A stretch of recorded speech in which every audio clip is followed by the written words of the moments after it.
पुण्यश्लोक छत्रपती शिवाजी महाराज की जय. समोर बघा, पुढे एक भिंत, आपण पुढे ती जाऊन बघूया. त्या भिंतीपासून या भिंतीपर्यंत मधलं अंतर 250 फुटाचं आहे. हा शिवाजी राजांचा प्रशस्त राहता राजवाडा आहे. शिवाजी राजाने येथे 10 वर्ष वास्तव्य केलं. 25 वर्ष शिवनेरी, 15 वर्ष राजगड. राजानं आपलं आयुष्य लाभलं किती? 50 वर्ष. आज आपली 50 वर्ष पाहिली तर 20 वर्ष बाळपणात जातात. उरलेल्या 30 वर्षात 1 BHK फ्लॅट सुद्धा घेता येतात. शिवाजी राजाने वयाच्या 16व्या वर्षी तोरणा किल्ल्यावर तोरण बांधलं. उरलेल्या 34 वर्षात 365 गड किल्ले जिंकले. धनासारखं मन मिळवलं.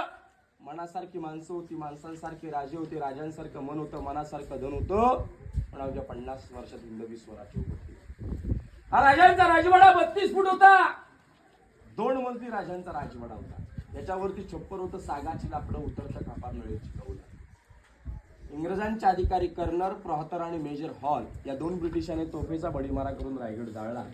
इतिहासाच्या नोंदीप्रमाणे रायगड 11 ते 12 दिवस जळला. कुठल्या प्रकारे जाळला, कसं जाळला याची माहिती आपण पुढे जाऊन घेणार आहोत. सांगायचं म्हटलं तात्पर्य काय? स्वराज्य पोरकं झालं, स्वराज्यावर काळ पडला, स्वराज्यावर अंधार आला. हेच ते ठिकाण. याच चौतऱ्यावर आपल्या राजाने अखेरचा श्वास सोडला 3 एप्रिल 1680 ला. याच चौतऱ्यावरती राजांचं निधन झालं. राजांच्या देहचित्ते लागणे जगदीश्वर मंदिराच्या तिकडे देण्यात आले. एवढ्या लांब का? राजे महादेवाचे शंकराचे भक्त होते. राजांचं कायम दर्शन होईल या दृष्टीने राजांची समाधी केली. हा राजांचा राजवाडा बेडरूम. संभाजी राजाने ते 9 वर्ष वास्तव्य केले. संभाजी राजाने आपल्या आयुष्याला आपलं किती? 32 वर्ष. आज 32 वर्ष